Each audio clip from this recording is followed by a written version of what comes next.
Laikanglagi wakhalon. Nangonda lana khankiba ama leiba matamda kari oi. Aranba wakhalon ama leiba matamda kari oi.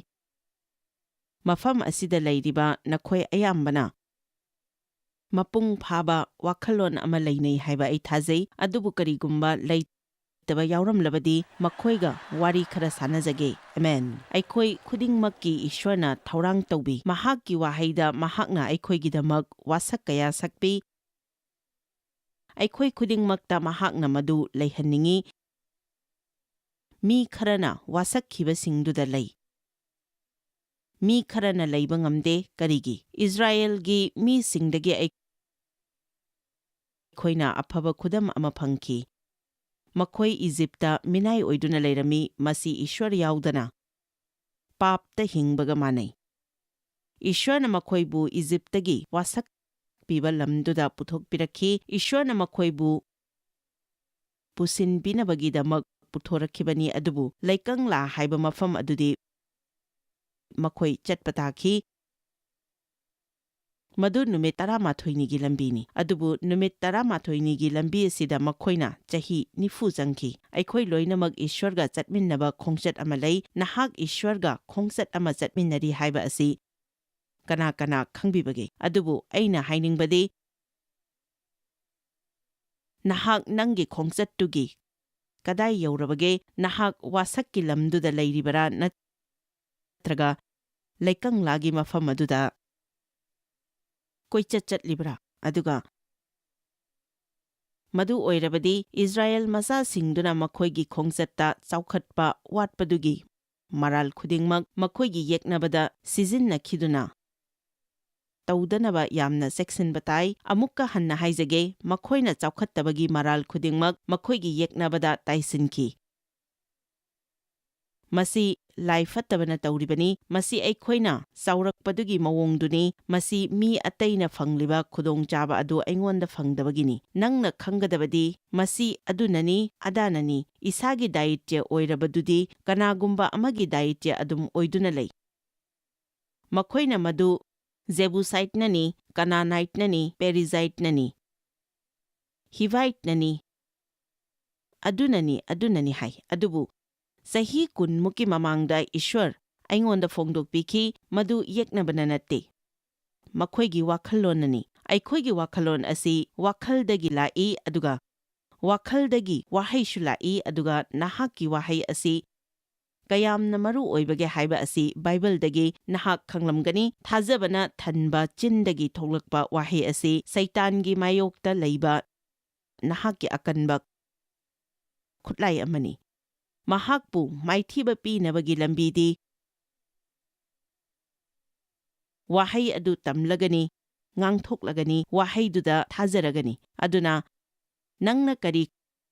khallibage haiba asi khanbatai aduga khaningba ama hekta nangna khanba yai haiba sisu khangbatai. Afabadu nahakna khangadabani. Makhoibu laikanglada leihalliba laikanglagi ahanba wakhalon adudi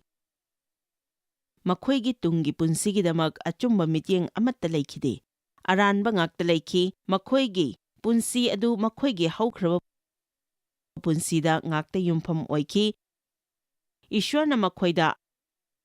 asa leihanninki manghanninki ujaba kaya uhanninki. Ani suba makhoigi laikanglagi wakhalon asina kanano mana aigi loina taubiyu. Ai daitye laujaningde haiba asini khazna sigi matangda makhoina karino khara tauba darkar lei. Amerikada oiriba singsigidamak makhoina kari khara tauba darkar lei. Makhoina church asi honghanba darkar lei. Makhoina aigi thabakta khara honghanba darkar lei. Sahi kayagi mamangda aina khanki makhoina hairibasi kanano. Makhoina loina phahangadabagum manki adubu aina madu khanba matamdadi makhoi adu kanano haiba khangkide. Adudagidi makhoidu aikhoini haiba khanglakhi.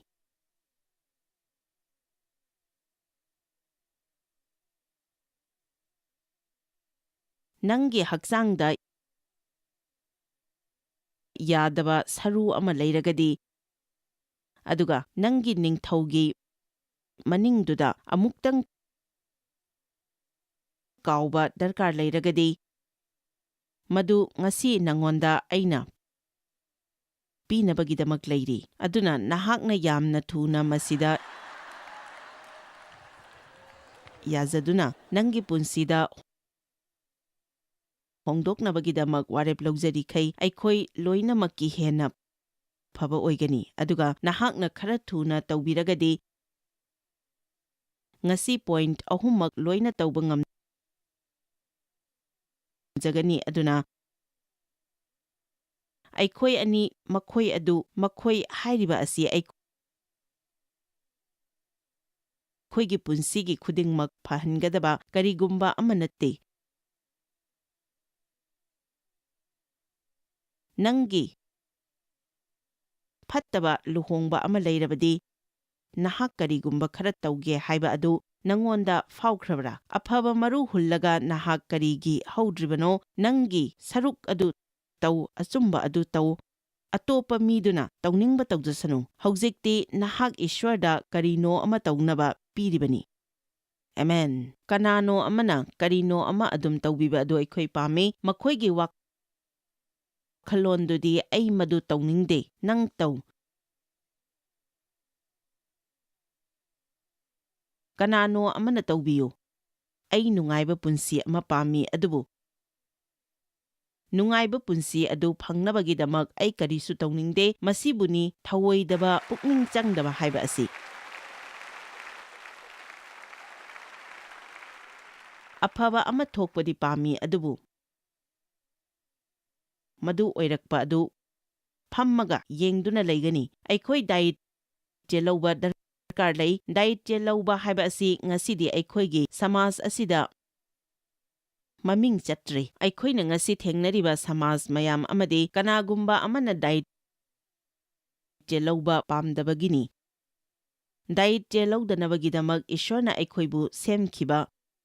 ꯁꯨꯡꯅꯠ ꯅꯠꯇꯦ ꯗꯥꯏꯠꯌ ꯍꯥꯏꯕꯒꯤ ꯑꯥꯔꯊꯗ ꯅꯪꯒꯤ ꯄꯨꯟꯁꯤꯒꯤ ꯗꯔꯀꯥꯔ ꯂꯩꯕ ꯀꯌꯥ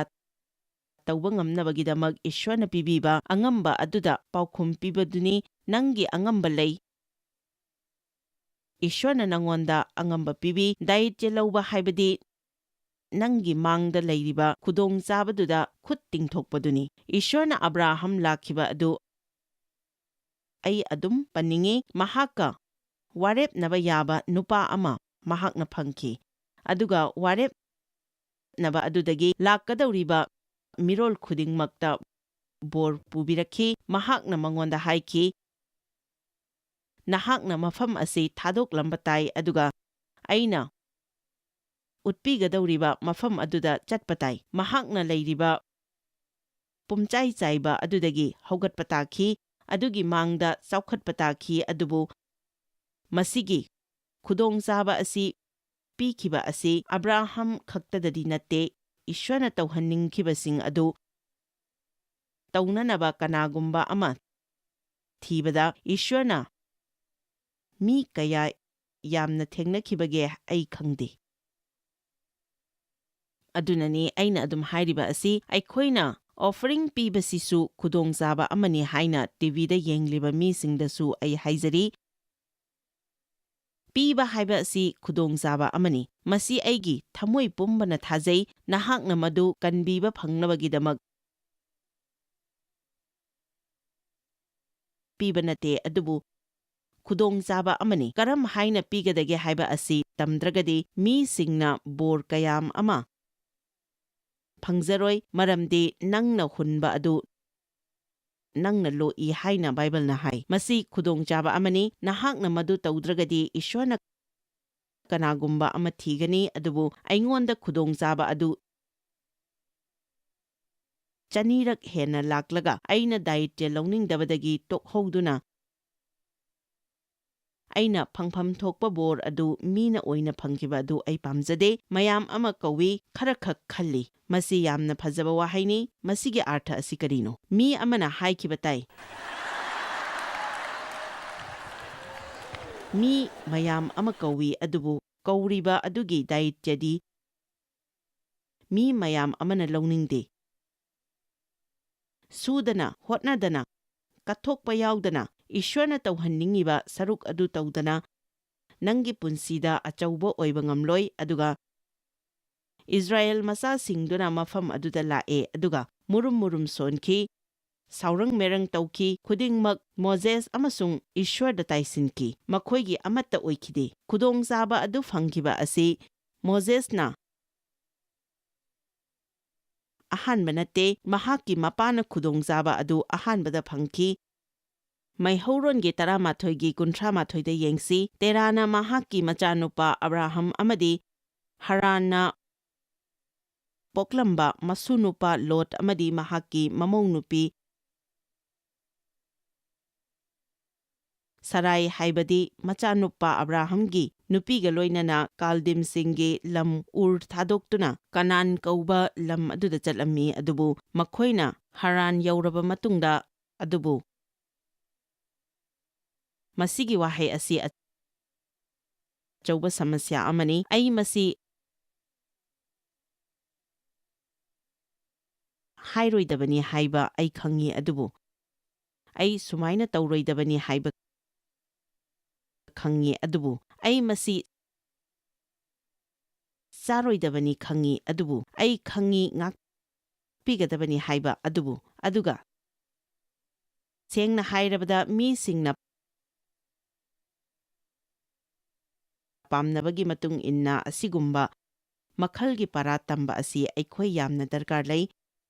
aina mingonda adum haina aigidi ahauba haigi ministry nate madu pamlagadi saharda lakpa mathangi miduda oina chatpiba tai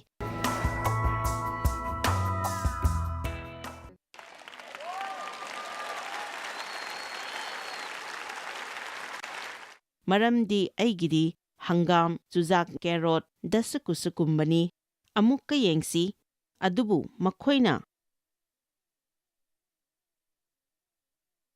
Haran yauraba matungda mafam aduda khundaki masi ayamna pamjade kanagumba amana Ishwarna kaubiba adu khanglaba matamda aduga madu haukhre adubu lamakhangda kadaidano ama Ishwarna pamliba adu nattaba mafam amada khundakre ngasi nangonda aina hangjaningi nahaki pamjaba laikre mang ama laikre nahak matam amada mai hauna leirami hainingdabana mai haurami leptana hotnarami adubu nahak kadaidano ama laikre nahak tasengna maduda nungaite adubu nungaisankre numit khudingi nahak Ishwargi oiba wakhalon ama leite adubu nongmaijing numittadi nahak nungaibagumna tauba ngami aduga khundaduna leikhiganu Ishwargi khwaidagi phaba adudagi thatharabadi maduda khunda singanu yasinganu aidi hekta yasinkiba midunate nangi mayokta mi singlai ama natraga ama lai adubu nang thawaida yamna sathiba oibatai adumaina tauraga miga thengnabadudi aikhoi pamde mingonda ngangba khongba adu aikhoi pamde adubu lai fattabagi mafamdadi nahak yamna sathiba oibatai aigini haiba adu Kristagi mapandagi aina logani aduga masi aina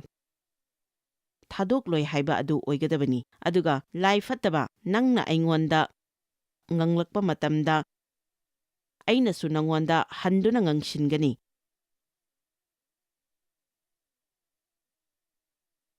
mahakna khundaki madu yamna nungaite mahakna khundaki sahi kharagi matungda makhoina matam khara leirabagi matungda Ishwarna amuk hanna Teragi machanupa Abrahamda haiki thoglakle Ishwarna Abrahambu mahakki imungdagi kaukthokliba maram amadi mahakki leiminariba mising adugi wakhalon adu hanana ukhre nahak atanba misinga adum laiminaba yaroi haibadi ai lai fattabaga awaba phajana thengnakhre mi singna aibu lekha tahanba adu ai darkar leite aibu nungai hanba mi khara aigi punsida darkar lei nangna angamba adu tau maduna yadi yasanganu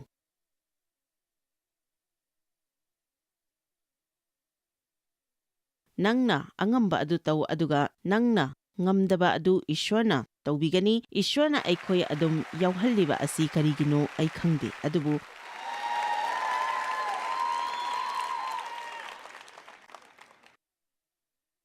ishwarga punna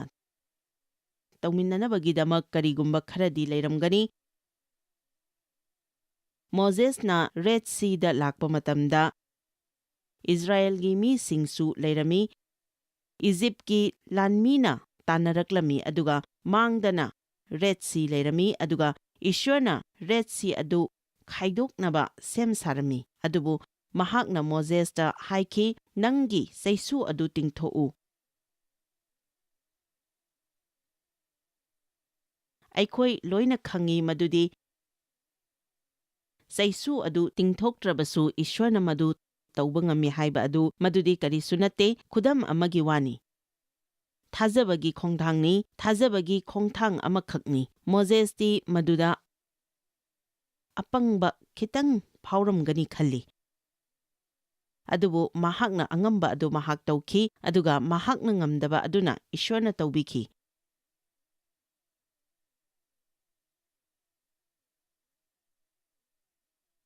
makhut sithaba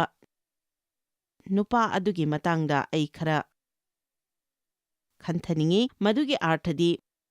mahakki makhut adu lengba ngamde haibani madu sitharabani lengba ngamdrabani madu phamjillaga leibagumbani mina tawba ngamdaba adu taw haiba asi Jesuna nungaijabadawna tawi mahakna mangonda haiki nangi nakhut adu tingthou nupaduna thajana tawki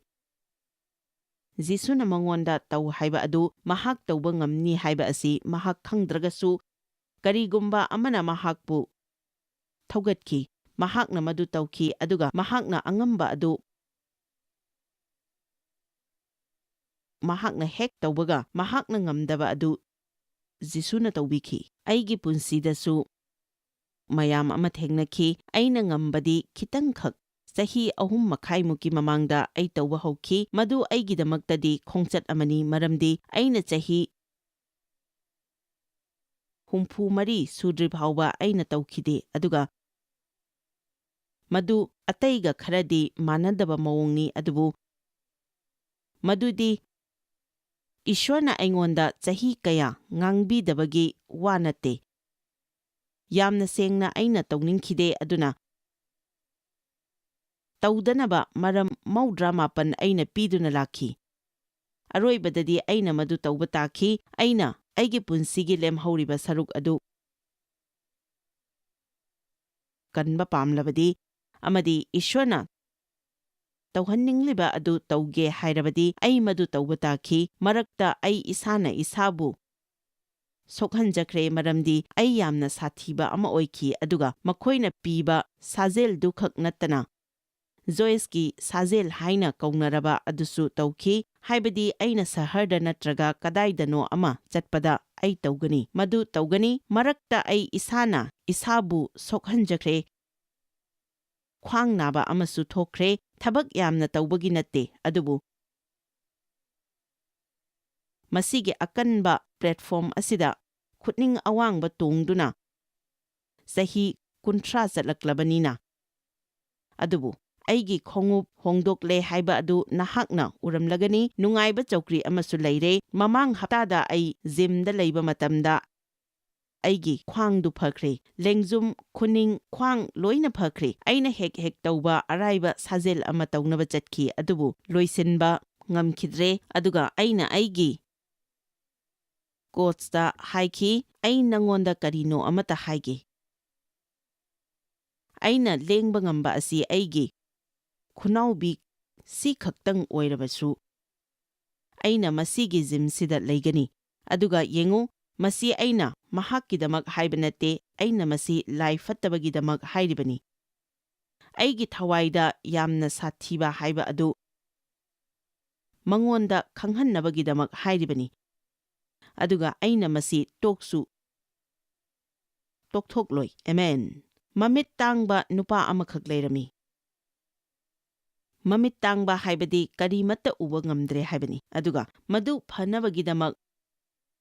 ꯃꯍꯥꯛ ꯀꯞꯆꯔꯝꯃꯤ꯫ ꯖꯤꯁꯨꯅ ꯑꯍꯥꯟꯕꯗ ꯂꯩꯃꯥꯏꯗ ꯇꯤꯟ ꯁꯤꯠꯇꯣꯛꯂꯦ꯫ ꯌꯥꯝꯅ ꯉꯛꯄ ꯑꯃꯅꯤ꯫ ꯂꯩꯈꯣꯝ ꯁꯦꯝꯂꯦ꯫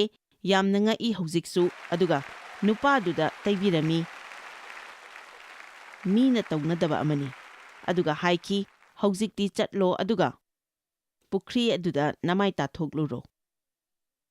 ꯀꯔꯤꯅꯣ ꯖꯤꯁꯨ? ꯑꯩ ꯎꯕ ꯉꯝꯗꯤꯌꯦ꯫ ꯑꯩ ꯄꯨꯈ꯭ꯔꯤ ꯑꯗꯨ ꯎꯕ ꯉꯝꯗꯦ꯫ ꯃꯗꯨ ꯌꯧꯅꯕ ꯍꯣꯠꯅꯕꯗ ꯑꯩ ꯇꯥꯕ ꯌꯥꯏ꯫ ꯖꯤꯁꯨꯅ ꯍꯥꯏꯈꯤꯕ ꯈꯔꯗꯤ ꯃꯤꯅ ꯉꯛꯄ ꯑꯣꯏꯈꯤ, ꯑꯗꯨꯕꯨ ꯅꯨꯄꯥꯗꯨꯒꯤ ꯅꯨꯡꯗ ꯀꯔꯤꯒꯨꯝꯕ ꯈꯔ ꯈꯪꯂꯝꯕꯁꯨ ꯌꯥꯏ꯫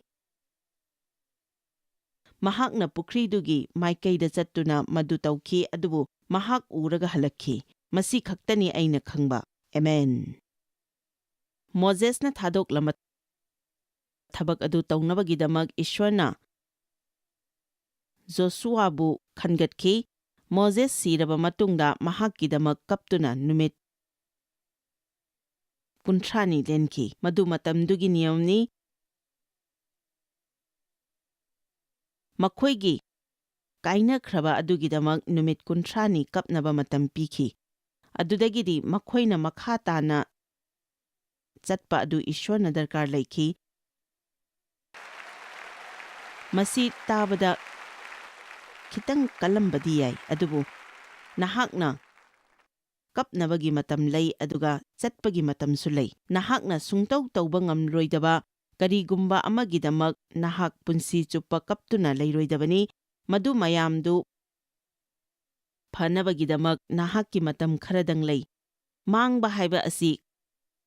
ꯈꯣꯡꯆꯠꯀꯤ ꯁꯔꯨꯛ ꯑꯃꯅꯤ꯫ ꯅꯪꯒꯤ ꯊꯕꯛ ꯑꯃ ꯃꯥꯡꯈꯤ꯫ ꯅꯃꯥꯟꯅꯕ ꯑꯃ ꯀꯥꯏꯅꯈꯤ꯫ ꯅꯪꯒꯤ ꯃꯤꯡꯆꯠ ꯃꯥꯡꯈꯤ꯫ ꯅꯪꯅ ꯃꯥꯡꯕ ꯌꯥꯕ ꯀꯌꯥ ꯑꯃ ꯃꯥꯡꯕ ꯂꯩ꯫ ꯃꯈꯣꯏꯅ ꯃꯈꯣꯏꯒꯤ ꯂꯨꯆꯤꯡꯕ ꯃꯥꯡꯈꯤ꯫ ꯃꯈꯣꯏꯒꯤ ꯃꯣꯖꯦꯁ ꯀꯥꯏꯅꯈꯤ, ꯑꯗꯨꯒ ꯃꯈꯣꯏꯗꯤ ꯃꯣꯖꯦꯁꯇ ꯂꯣꯏꯅ ꯇꯥꯡꯖꯔꯤꯕꯅꯤ꯫ ꯑꯗꯨꯅ ꯍꯧꯖꯤꯛꯇꯤ ꯊꯕꯛ ꯑꯗꯨ ꯏꯁ꯭ꯋꯔꯅ ꯖꯣꯁꯨꯋꯥꯗ ꯁꯤꯟꯅꯔꯝꯃꯤ, ꯑꯗꯨꯒ ꯃꯍꯥꯛꯅ ꯃꯉꯣꯟꯗ ꯍꯥꯏꯈꯤꯕ ꯑꯍꯥꯟꯕ ꯋꯥꯍꯩꯗꯨꯗꯤ ꯍꯧꯒꯠꯂꯣ ꯍꯥꯏꯕꯁꯤꯅꯤ꯫ ꯑꯗꯨꯒ ꯃꯁꯤꯒꯤ ꯋꯥꯍꯩ ꯑꯁꯤ ꯕꯥꯏꯕꯜꯗ ꯑꯩꯈꯣꯏꯅ ꯌꯥꯝꯅ ꯊꯦꯡꯅꯩ, ꯍꯧꯒꯠꯂꯣ꯫ ꯑꯗꯨꯒ ꯃꯤꯁꯤꯡ ꯑꯁꯤ ꯁꯪꯒꯣꯝ ꯑꯃꯁꯨꯡ ꯈꯣꯏꯍꯤꯅ ꯆꯦꯟꯕ ꯂꯝ ꯑꯗꯨꯗ ꯆꯤꯡꯉꯨ꯫ ꯃꯉꯣꯟꯗ ꯑꯅꯧꯕ ꯗꯥꯌꯤꯇ꯭ꯌ ꯑꯃ ꯄꯤꯈꯤ꯫ ꯃꯤ ꯃꯌꯥꯝꯗꯨꯕꯨ ꯏꯁ꯭ꯋꯔꯅ ꯋꯥꯁꯛꯈꯤꯕ ꯂꯝ ꯑꯗꯨꯗ ꯆꯤꯡꯅꯕꯒꯤꯗꯃꯛ ꯖꯣꯁꯨꯋꯥꯗ ꯈꯨꯗꯣꯡꯆꯥꯕ ꯑꯗꯨ ꯐꯪꯈꯤ, ꯑꯗꯨꯕꯨ ꯃꯍꯥꯛ ꯗꯥꯌꯤꯇ꯭ꯌ ꯃꯌꯥꯝ ꯑꯃꯁꯨ ꯐꯪꯈꯤ꯫ ꯃꯁꯤ ꯌꯦꯡꯕꯤꯌꯨ꯫ ꯃꯐꯝ ꯑꯁꯤꯗ ꯂꯩꯔꯤꯕ ꯃꯤ ꯈꯛ ꯅꯠꯇꯅ ꯇꯤꯚꯤꯗ ꯌꯦꯡꯕꯤꯔꯤꯕ ꯄꯨꯝꯅꯃꯛꯇꯁꯨꯅꯤ꯫ ꯅꯪꯒꯤ ꯄꯨꯟꯁꯤꯗ ꯍꯦꯟꯅ ꯐꯒꯠꯍꯟꯅꯤꯡꯕ ꯈꯨꯗꯤꯡꯃꯛ ꯑꯗꯨ ꯁꯨꯝ ꯐꯝꯃꯒ, ꯁꯨꯝ ꯁꯣꯜꯂꯒ, ꯁꯨꯝ ꯄ꯭ꯔꯥꯔꯊꯅꯥ ꯇꯧꯔꯒ, ꯑꯥꯁꯥ ꯇꯧꯔꯒ, ꯃꯈꯣꯏꯅ ꯇꯧꯔꯛꯀꯗꯕꯅꯤ ꯈꯟꯗꯨꯅ ꯂꯩꯔꯒ ꯑꯣꯏꯔꯛꯀꯗꯕ ꯅꯠꯇꯦ꯫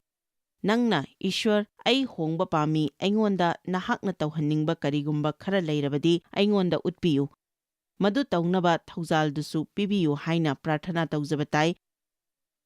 ꯑꯗꯨꯒ ꯃꯔꯛ ꯑꯁꯤꯗ ꯑꯩꯅ ꯅꯉꯣꯟꯗ ꯊꯥꯖꯒꯅꯤ, ꯑꯩꯒꯤ ꯍꯛꯆꯥꯡꯅ ꯀꯔꯤꯅꯣ ꯑꯃ ꯑꯣꯏꯅꯕ ꯍꯣꯠꯅꯖꯔꯣꯏ ꯍꯥꯏꯒꯗꯕꯅꯤ, ꯑꯗꯨꯕꯨ ꯅꯪꯒꯤ ꯁꯔꯨꯛꯇꯨꯗꯤ ꯅꯪ ꯇꯧꯕ ꯇꯥꯏ꯫ ꯀꯅꯥꯅꯣ ꯑꯃ ꯍꯦꯛꯇꯅ ꯂꯩꯀꯪꯂꯥꯒꯤ ꯋꯥꯈꯜꯂꯣꯟ ꯑꯁꯤ ꯂꯩꯕ ꯌꯥꯏ, ꯑꯗꯨꯕꯨ ꯑꯩꯈꯣꯏ ꯃꯗꯨ ꯂꯩꯔꯣꯏꯗꯕꯅꯤ꯫ ꯑꯩꯈꯣꯏ ꯈꯤꯡ ꯈꯤꯡ ꯂꯥꯎꯅ ꯂꯩꯕ ꯇꯥꯏ꯫ ꯑꯩꯈꯣꯏꯅ ꯇꯧꯐꯝ ꯊꯣꯛꯄ ꯑꯗꯨ ꯇꯧꯕ ꯇꯥꯏ꯫ ꯑꯔꯨꯕꯁꯤꯡꯒꯤꯗꯃꯛ ꯑꯩꯈꯣꯏ ꯑꯁꯤ ꯊꯥꯎ ꯅꯣꯏꯕꯤꯈ꯭ꯔꯦ꯫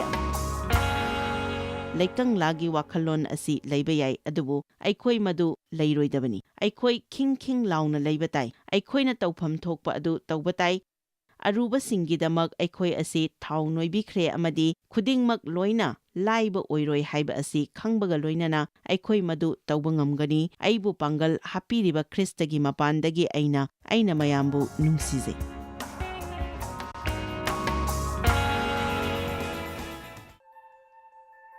Joyce Meyer Ministry haibasi mahakpu akhoi mi miyam thakajri mahakna akhoi ngonda tawbiriba thakajri ngai haifam leite mahakna akhoi bu phi moru adukhakta natana leidiba singna chinchak natana amasung pau amasung aphaba pau tambi noina contact tawbibe yagani jmmindia.org ngasi Joyce Meyer gi ministry da noi yawbibe yagani Joyce Meyer Ministry haibasi mahakpu akhoi mi miyam thakajri mahakna akhoi ngonda tawbiriba thakajri ngai haifam leite